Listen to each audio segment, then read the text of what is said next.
시청자 여러분 안녕하십니까? CBS 토론입니다. 우리 정치권에 국회의원 경력이 전무한 30대의 당대표가 등장했습니다. 젊은 리더십을 갈망하는 우리 사회 요구가 반영된 결과라고 볼 수 있겠습니다. 정치를 시작으로 각 분야에서 기득권이 아닌 새로운 리더십에 대한 요구가 이어질 거라고 예상되는데요. 한국교회도 청년들의 목소리를 담아낼 젊은 리더십을 세워갈 수 있을지 오늘 토론에서 이야기 나눠보겠습니다.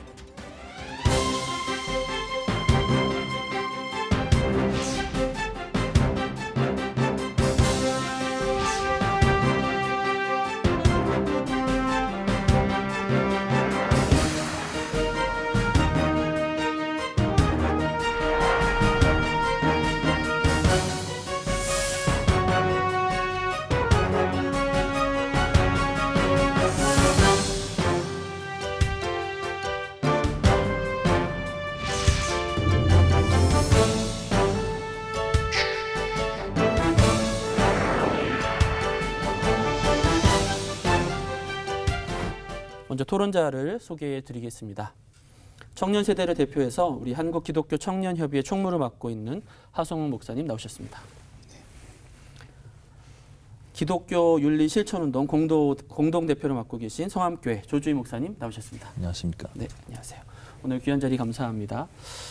말씀드렸던 대로 그 정치권에 새바람이 불고 있다 이런 표현을 할 수밖에 없는데 국회의원 기록도 없고 그런데 30대에 정치인이 한 당에 그것도 제1야당의 당 대표로 선출이 됐습니다. 우리 사회가 그만큼 좀 젊은 리더십에 대한 갈망이 있다 이렇게 볼 수 있을 것 같은데 이걸 보면서 두 분께서는 어떤 느낌이 드셨는지 좀 여쭤보고 싶습니다. 먼저 우리 하총무님부터. 네, 그 정치권에 불고 있는 새로운 바람에 대해서는 여러 가지 시각들이 존재하지만 저는 청년으로서 일단은 반갑게 생각하고 있습니다. 청년 정치가 우리 사회의 핵심 이슈로 떠오른 것에 대해서 매우 고무적으로 생각하고 있고요. 그러면서 나름대로 이 현상에 대해서 좀 생각을 해봤습니다. 다양한 분석이 있겠지만 저는 그 청년의 의제를 기존 정치권에서 다루기 시작한 것이 중요한 이유가 아닌가라고 생각을 합니다. 예를 들면 공정의 문제라든가 젠더 이슈라든가 부동산 폭등으로 인한 어떤 그런 청년 세대의 절망감, 그리고 청년 빈곤 문제, 가상화폐 같은 청년 세대에서 이야기 나누던 것들을 정치권에서 이제 이야기를 나누게 되면서 자연스럽게 청년들이 정치권에 이제 관심을 갖게 된 것이 아닌가 생각이 들고요. 더불어 이전까지는 정치에 대한 냉소적인 시각이 좀 우세했다면 이제는 그러한 냉소적인 시각만으로는 세상을 바꿀 수 없겠다. 우리의 삶을 바꿀 수 없겠다는 그런 생각이 좀 생겨났다고 생각을 하고요. 이것이 적극적인 정치 참여와 의사 표현으로 이루어졌다고 봅니다. 또 이 우리 사회에 또 이런 바람을 보면서 새로운 바람을 보면서 또 교회는 어떤가도 생각을 하게 됐습니다. 네. 교회도 좀 이러한 새로운 바람에 좀 부응해서 좀 젊은 바람이 불었으면 좋겠고요.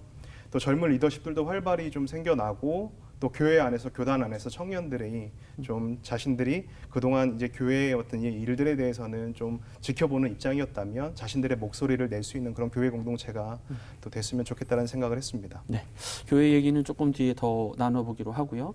어쨌든 청년 세대가 관망자에서 어떤 참여의 주체로 들어선 것에 대해서 고무적으로 보신다. 주 목사님. 저는 이준석 현상이 갑자기 나타난 혜성같이 나타난 현상이라고 보지는 않습니다. 조사를 해보니까 벌써 이준석 씨는 2011년 만 26세에 새누리당 비대위원으로 영입됩니다. 그래서 그동안 정치 훈련을 계속 받아왔고 그렇죠. 보수 진영에서 새로운 인물을 등장시키기 위한 준비를 충분히 해왔기 때문에 전략적인 움직임의 결과다 그렇게 보는 거죠. 그런 의미에서 청년 세대의 생각을 담을 수 있는 충분한 그릇을 그동안 준비해왔다 하는 생각이 들고요.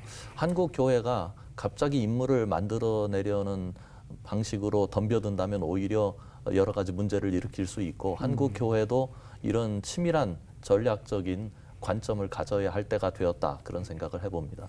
이런 정치권에 비해서 이제 한국 교회 상황에 대해서 얘기를 좀 해야겠습니다. 비교랄까요? 그 중에서 교회 직분자라고 할 때 특히 이제 장로나 교단 총대들의 평균 연령 이게 이제 단순한 비교일 수는 있겠으나 일반 사회 기업의 대표라든가 리더십과 비교했을 때 좀 어떤 것 같습니까? 정치권을 좀 먼저 말씀드리면 21대 총선 지난 총선 때 국회의원 평균 나이가 54.9세였습니다. 그리고 이제 40세 미만 국회의원 청년 국회의원 수가 14명이었는데요. 이게 비율로 따졌을 때는 4.3%예요. 근데 40대 미만 유권자들이 이제 우리 사회에서 33.8%였음을 고려하면 이것이 청년 유권자 수 대비 국회의원 비율이 현저히 낮다라는 것을 볼 수 있죠. 그리고 일반 기업을 또 말씀드리면 우리나라 5인 이상 기업 일반 직장인들 평균 나이가 2018년 통계로 42세였거든요. 그리고 대기업 임원들로 좁혀보면 만 53세고 40대 임원들도 21.6%였습니다. 그러니까 현재 기업 연령에 상관없이 현재 기업들이 연령에 상관없이 이제 30대, 40대 임원들을 세우고 있는 상황이기 때문에 점차 이 낮아질 거라고 생각을 하고요. 그럼 교회는 좀 어떨까 이제 돌아보면 일단 한국교회 장로 평균 나이에 대해서는 이렇게 정확하게 조사된 바는 없더라고요. 교단 총회 총대에 대해서는 좀 유의미한 통계가 좀 있습니다. 좀 데이터가 있는데요. 예장 통합 같은 경우는 지난 그 배구회 총회 때 총대 평균 연령이 62.62세였습니다. 네. 그리고 백사회 총회 통계에 따르면 세대별로 이렇게 나왔는데 40대 총대는 0.9%였다고 하고요. 50대 총대는 21.8%, 60대가 75.53%, 70대도 2.3%였다라는 그런 통계가 있습니다. 이제 감리교 같은 경우는 다소 좀 시간이 지났지만 2015년에 입법 총대 평균 나이가 65세였고요. 그마저도 이제 뭐 50대 미만은 거의 8%, 20대, 30대는 거의 0.2% 수준에 그쳤습니다.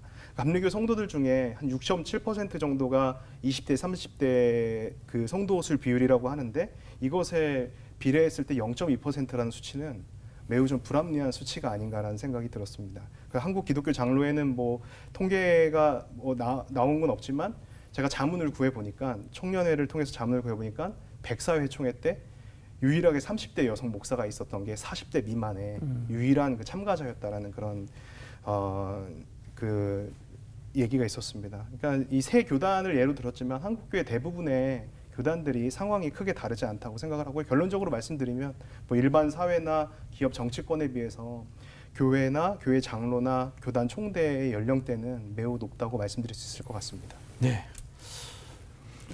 한국 교회가 교단을 대표하거나 교회를 대표하는 인물들을 어떻게 바라보느냐의 시각의 문제가 있다고 시각의 봐요. 문제다. 교회 전체는 청년의 생각을 필요로 하고 있는 것이 사실입니다. 그건 연령이 높은 세대도 동일하게 시대적 옷을 복음이 입어야 하는 과제가 있는 거니까 그런 당연성에 관해서는 충분히 인식하고 있는데 교회 지도자를 바라볼 때 교회 지도자는 존재론적인 차원에서 바라보는 거죠. 나이가 많고 경륜이 있는 사람이 지도자라고 하는 일반적인 인식이 있지 기능적인 차원에서 바라보는 것 같지는 않아요.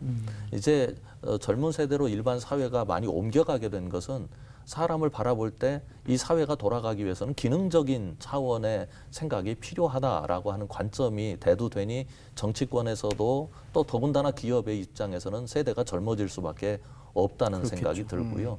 그러니까 교단의 지도자를 위의 사람으로 보느냐 아니면 교회 공동체나 교단 공동체의 생각을 대변해줄 대의적인 의미로 보느냐가 굉장히 중요한데 우리는 아직 대의적인 의미로 보는 데까지는 시각이 전환되지 않은 것 같다는 생각이 듭니다. 그러다 보니 어른 대접을 하는 느낌으로 지도자를 바라보는 경향이 굉장히 큰 거죠. 이것이 현실과 그리고 시각의 차이에서 굉장히 큰 문제를 불러일으키고 있다는 생각이 듭니다. 네.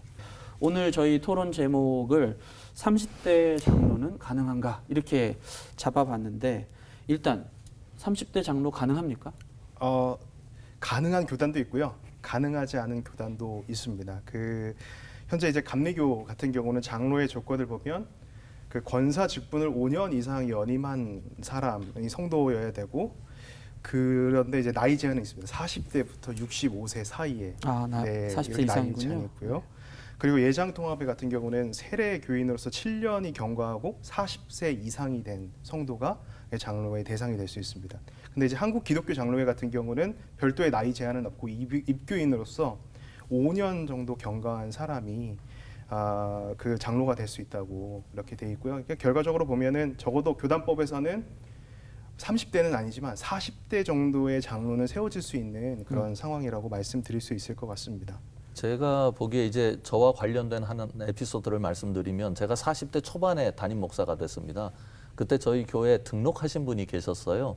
그런데 저를 보고 깜짝 놀라시는 거예요. 놀라시는 이유는 젊은 사람이 담임 목사라는 겁니다. 아하. 그러니까 종교인이라고 하는 존재는 뭔가 머리도 하얗고 지금 제 모습처럼 어느 정도 나이가 들어 있어야 경륜도 있는 거고 인생을 바라보는 눈도 있는 거지, 너무 젊은 사람은 교회를 이끌 수 있을까 하는 것이 일반적인 인식도 있는 것 같고요. 교회 내부적으로는 누구나가 인정할 수밖에 없는 게 한국 교회의 직분 의식이, 계급 의식이 굉장히 강하거든요. 네. 장로교단 같은 경우는 서리 집사, 그다음에 남성회 같은 경우는 안수 집사, 그리고 여성회의 경우는 권사, 그리고 장로, 이런 직제에 대한 이해가 있기 때문에 안수 집사가 아닌 서리 집사가 장로가 되시는 경우는 굉장히 드문 일이죠. 그렇죠. 네. 그러다 보니 안수 집사도 되어야 되고 장로도 되어야 되고 권사도 되어야 되고 장로도 되어야 되니까 이 시간이 굉장히 걸릴 수밖에 없는 구조적인 문제가 있습니다. 그래서 이 구조적인 문제를 해결하지 않고는 젊은 세대의 생각이 쉽게 교회에 반영되기는 어려운 구조라는 생각이 예. 들고요. 이것을 극복하기 위한 여러 가지 차원들의 노력이 현재 있기는 하죠. 네. 네, 이렇게 목사님 말씀드려서 덧붙여서 좀 말씀드리고 싶은데요. 감리교 같은 경우도 이제 아까 이제 장로가 되기 위한 과정이 길다고 말씀하셨는데, 감리교 같은 경우도 20대에 입교를 했다, 20세에 입교를 했다고 예를 들면 총 12년 정도가 걸리는데요. 사실 생각해 보면 집사 직분이라는 걸 일단 받고 권사도 받고 장로도 받아야 되는데, 집사 직분을 보통 교회에서는 결혼을 한 사람을 많이 세우잖아요.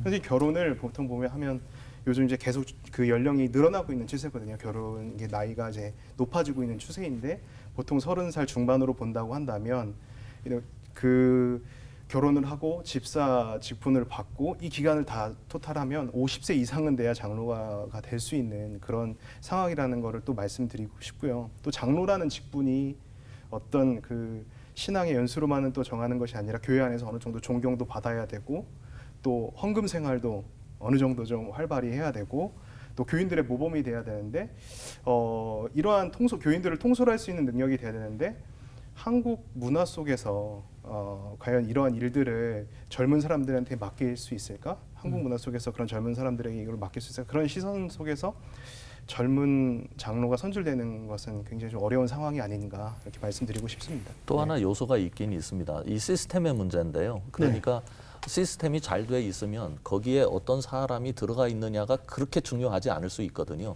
그런데 우리 사회라고 하는 공동체가, 특별히 교회 공동체는 시스템보다 사람에 의존되어 있는 상황입니다. 담임 목사이든 장로든 부목사이든 교회 어떤 공동체의 직분이든 간에 그분이 해야 할 분명한 사업에 대한, 그리고 헌신에 대한 외적인 시스템을 가지고 있어서 거기에 들어가면 그것만 하면 되는 것으로 직분을 감당하게 해야지, 이제는 모든 짐을 혼자서 다 져야 하는 방식의 교회 인식은 좀 바뀌어야, 전환되어야 젊은이들이 교회 지도력에서 함께 할 수 있다는 생각이 듭니다. 하 총무님께 이런 질문을 드리면서 더 말씀을 듣고 싶은데, 그러면 주변에 이제 30대 기독교 청년들 중에서 내가 이 교회를 사랑하고 내가 장로로서 한번 나서고 싶다, 이런 분들 계실까요? 혹은 그분들이 막상 딱 교회에서 장로가 되겠다고 했을 때 그걸 잘할 수 있는 교회 구조가 될까요? 일단 제 주변에는 우스갯소리로는 그런 얘기를 하는 친구들 있죠. 30대 장로로 생겨야 된다고 이렇게 있는데, 사실은 청년들이 장로 직분 자체를 하고 싶다라는 어떤 그런 게 아니라, 사실 거기에 포커스를 맞추는 게 아니라 교회와 교단의 의사결정 구조 안에 좀 젊은 세대가 참여할 수 있는 그런 개방적인 구조인가? 그렇죠. 그리고 청년의 의견이 수렴될 수 있는 그런 개방적인 열린 공동체인가? 이것에 좀 초점을 맞추고 싶어요. 이러한 한국 교회가 좀 그런 이런 개방적인 토대가 마련이 되지 않으면, 아무리 젊은 사람에게 장로를 세운다고 해서 그게 획기적인 어떤 변화를 일으킬 것 같다고 생각은 하지 않고요. 이런 기초적인 토대, 교회에서 젊은 사람들도 목소리를 좀 낼 수 있는 좀 자유로운 환경, 다양한 이야기들도 교회가 담아내고 수렴될 수 있는 그런 날들이 와야 충분히 그때서야 이제 30대 장로 이야기를 현실적으로 할 수 있지 않을까 그렇게 생각이 듭니다. 네. 네. 그 부분에 대해서 조금 구체적으로 네. 얘기하면 어떨까요? 어떻게 하면 30대나 젊은 세대의 이야기가 더 들릴 수 있을까요? 우리나라 교회 공동체는 교단을 막론하고 직분 중심의 공동체입니다. 직분에게만 기대하고 직분자가 아닌 분들한테는 실제적으로 별로 기대도 없는 게 현실이거든요. 네. 그래서 한 분 한 분을 동일한 눈으로 바라볼 수 있느냐, 존귀한 하나님의 백성으로 바라볼 수 있는 기본적인 인식이 있느냐, 그리고 한 분 한 분이 공동체의 일원이고 한 분 한 분이 가진 권리가 동일하다고 하는 차원에서 직분은 오히려 더 헌신해야 되고 더 앞장서야 하는 직무를 가진 것뿐이지 존재론적으로는 동일하다고 하는 인식의 변환이 필요하고요. 그리고 우리 교회들이 이제는 젊은 세대의 소리가 교회 안에 담기도록 만들어 가기 위해서는 두 가지가 필요하다고 봅니다. 첫 번째는 교육입니다. 그러니까 계속해서 어린 아이로 바라보는, 아까 30대 말씀하셨는데 30대 장로 같은 경우에는 적어도 그 교회에 10년 이상 20년 이상 출석한 분이 결국은 장로가 될 수 있지 않겠습니까? 네. 제도적으로 마련한다 하더라도요. 그러면 그분이 10살 때부터 어른들이 봐왔기 때문에 아이로 계속 보는 눈이 지배적이지 지도자로 보는 눈을 갖기가 어렵다고요. 그래서 어른들이 생각을 바꿔서 이제는 인물 되면 쓴다가 아니라 인물로 키워야 한다는 의식을 가지고 어렸을 때부터 지도자적 자질을 갖게 하기 위한 교육 과정이 필요하다고 보고요. 두 번째로는 어렸을 때부터 그들이 속한 공동체에서 그들 스스로 결정하고 책임질 수 있는 문화를 만들어가야 한다는 생각입니다. 교회 학교의 중요한 결정들은 본인들이 할 수 있는 여지를 좀 만들어 주어서 우리가 이렇게 결정할 수 있구나. 그리고 결정했을 때 우리의 결정이 어떤 결과로 나타나는가를 어렸을 때부터 경험하게 만들어야 30대가 되어서도 책임 있는 의사를 이야기할 줄 알고 그것에 대한 책임을 질 수 있는 문화가 생기지 않습니까? 네. 그렇지 않고는 저 젊다는 것만으로 의식이 훌륭하다, 또 책임질 수 있다 이렇게 말하기는 굉장히 어려운 부분이 있어서 어렸을 때부터 교육시키고 또 책임지게 하는, 그리고 의사결정을 스스로 하게 만드는 그런 시스템을 도입하는 것이 중요합니다. 네. 어떻게 생각하세요? 네, 저도 많이 동의를 하고요. 좀 덧붙여서 좀 말씀을 드리면 일단은 그 아까도 말씀드렸지만 일단 그 장로 안수 조건에 40세 이상이라는 어떤 나이 제한들이 있잖아요. 이런 나이 제한은 좀 풀었으면 좋겠고요. 그렇게 되면 좀 30대들도 어느 정도 가능성이 생기니까 이것은 좀 실효성 있는 그런 제도 개선이라고 생각이 들고요. 그렇게 해서 좀 신앙의 덕목과 좀 열심을 갖춘 청년들이, 좀 젊은 세대들이 교회의 중요한 직분의 임원으로 세워질 수 있도록 그런 제도들이 마련이 돼야 된다고 생각이 들고요. 그리고 교회와 교단 내 의사 결정 구조에 젊은 세대가 좀 참여를 해야 된다라는 생각이 듭니다. 그 실제로 감리교 같은 경우는 이 젊은 세대에 너무 노령화된다라는 문제 의식이 있어서 이제 50대 미만 총대를 15%로 이제 할당하는 그런 제도가 마련이 됐습니다. 그래서 어느 정도 좀 젊어진 측면이 있는데 이걸 좀 더 확대를 해서 20대, 30대들도 각 그 교회 청년 회장이 있고 그 청년 회장이 모이는 또 지방의 청년회가 있고 이런 청년 회장, 지방 회장들이 교회 의사결정권 그 자리 속으로 좀 들어가야 되지 않을까 좀 생각이 들고요. 이제 할당제가 필요하다라는 생각이 들었습니다. 근데 이제 할당제를 얘기하면 할당제에 반대하시는 분들의 논리가 이거예요. 할당제가 오히려 젊은 세대에게 특혜를 준다라는 거죠.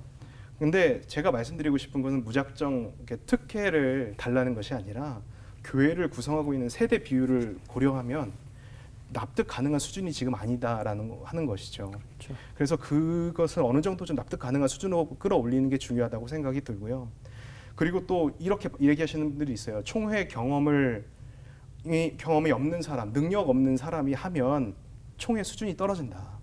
근데 저는 좀 반문을 하고 싶은 게 한국교회의 위기랑 한국교회의 이미지 실추가 계속 지속되고 있는 상황 속에서 그동안 몇 해 동안 그 노령화된 교단들이 과연 어떤 움직임을 보여줬는가라고 이렇게 어떤 수준의 어떤 정말 총회를 보여주셨는가 반문을 하고 싶고요. 그리고 처음부터 전문성을 가진 사람이 없죠. 아까 목사님 말씀해 주셨던 것처럼 기회가 제공이 돼야 되는 거죠. 젊은 세대, 젊은 리더십이 경험을 쌓을 수 있도록, 그래서 총대로서 요구되는 전문성을 갖출 수 있도록 기회와 권한을 좀 줘야 되지 않을까. 지금 청년들, 젊은 세대가 교회가 교단에 대해서 냉소적인 시각을 좀 많이 가지고 있습니다. 그러니까 관심이 없어요. 더 이상 기대가 없는 상황이거든요. 그러니까 특정 세대 소수의 그룹이 독점하는 의사결정 구조 속에서 실망을 하면서 떠나는 거죠. 그러니까 교단 전체가 좀 바람직한 방향으로 가려면 저는 좀 다양한 세대, 다양한 성별의 사람들이 이 총회 의사결정 구조 안에 들어와야 한다고 생각을 하고 있습니다. 제가 들어보니까 아무래도 청년 세대에서는 현 상황이 너무 청년들이 교회 의사결정 구조나 특히 이제 총회 같은 청대의 비율이 뭐 1% 미만이니까 당장이라도 지금 우리가 들어가 있고 너무 부족하다 이런 부분을 강조하시고 조 목사님은 그런 걸 이제 인지하고 인정하지만 좀 더 장기적인 관점에서 말씀을 하신 것 같아요. 네. 교육이 필요하고 네. 책임감 있게 좀 결정하는 네. 경험부터 해야 된다고 하시는데 어떻게 해야 됩니까? 당장 지금 현실적으로 총회가 지금 대한민국의 교단 총회들의 대부분의 특징은 뭐냐면 모든 총대들이 의사결정 구조에 참여합니다. 네. 그런데 이런 구조가 그렇게 많지 않아요. 그러니까 제한적 참여가 있고 또 전체적인 참여를 할 수 있는 결정해야 되는 그 분야가 따로 있고 그래서 저는 총대 속에 젊은 층이 많이 들어와야 한다고 하는 것은 총회마다 인식을 하고 있고 지금 여러 가지 개선 방향이 나오고 있는 것으로 알고 있는데 네.